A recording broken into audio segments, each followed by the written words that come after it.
If you think the way to get more work as a handyman is to be the cheapest, you're probably losing jobs without even realising it. Now, I used to believe that too. I thought if I could just come in slightly cheaper than everyone else, people would choose me.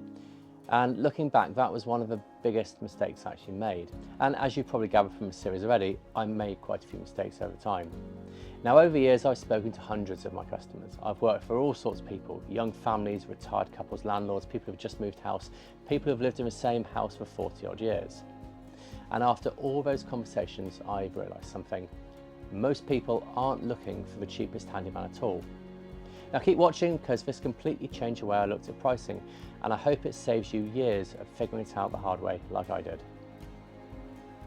When you're first starting out, it's easy to believe price is going to be the only thing you've got. You don't have hundreds of reviews, you don't have years of experience behind you, you haven't built a reputation yet. You're comparing yourself to people who have been doing this for 20 odd years. Some of them have been looking after the same customers for potentially decades. So naturally you think, I'll just be cheaper. And that was exactly my thinking. I was trying to compete with people who have been doing this for many years.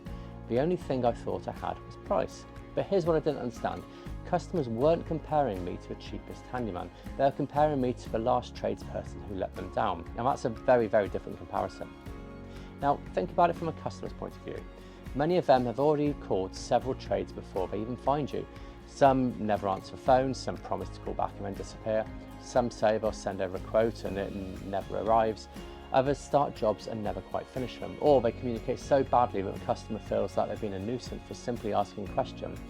And then there are all those small jobs: the loose covered door, the dripping shower head, the blind that's fallen down, the broken door handle, the things lots of bigger trades really don't want to touch.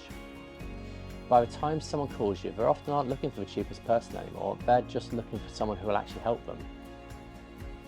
They're not lying awake wondering if you can save them 20 quid on a job, they're wondering whether you'll actually turn up. Now, there's one customer that sticks in my mind. It was fairly early on in my business. They've been trying to find somebody to sort a whole list of little jobs around their house. From memory, there was a broken bed leg, a blind that had come loose, a shower head that needed replacing, a cupboard door that kept sticking, a couple of broken door handles, and a handful of other litty bitty grits that I've forgotten about now. And the problem wasn't that any of the jobs were really particularly difficult, it was that nobody wanted them. They'd contacted various trades, not really knowing who was best for such a mixed bag of jobs, and eventually they found me on Google. At that point I only had a few reviews, and later they admitted they were almost calling me out of desperation. They weren't convinced I'd even answer, and the funny thing is I actually didn't answer, because if I'm working in someone's house I don't answer my phone, but my system sent them an automatic text message straight away. It explained I was busy and I'll get back to them later, and they replied to that text message. We chatted via text on and off during the day, and that actually suited them because they said they preferred messaging rather than talking to people on the phone.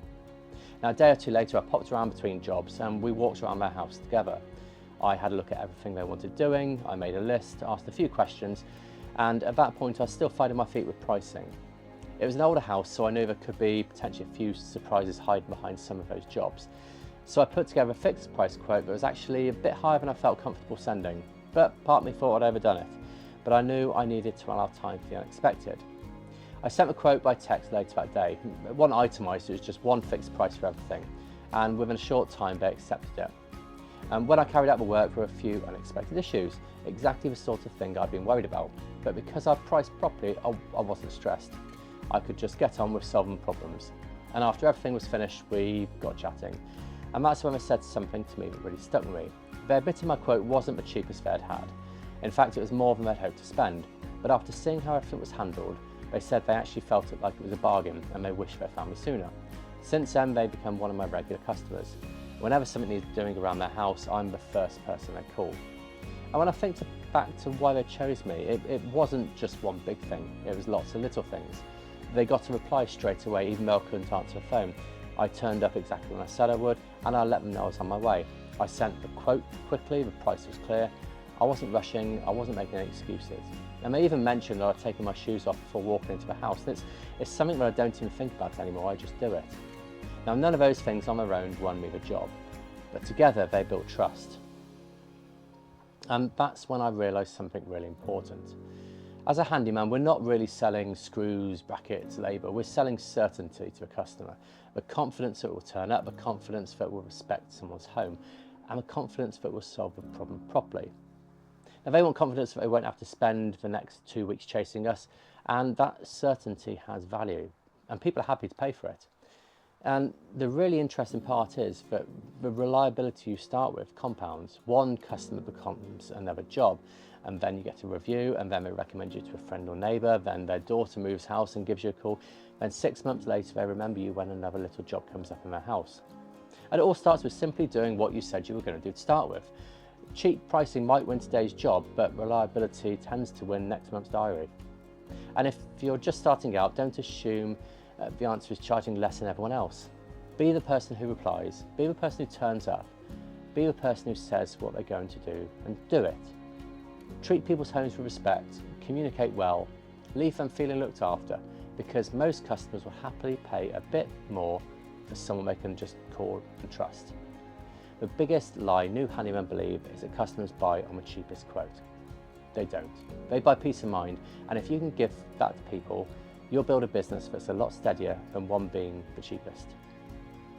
I'll see you next time.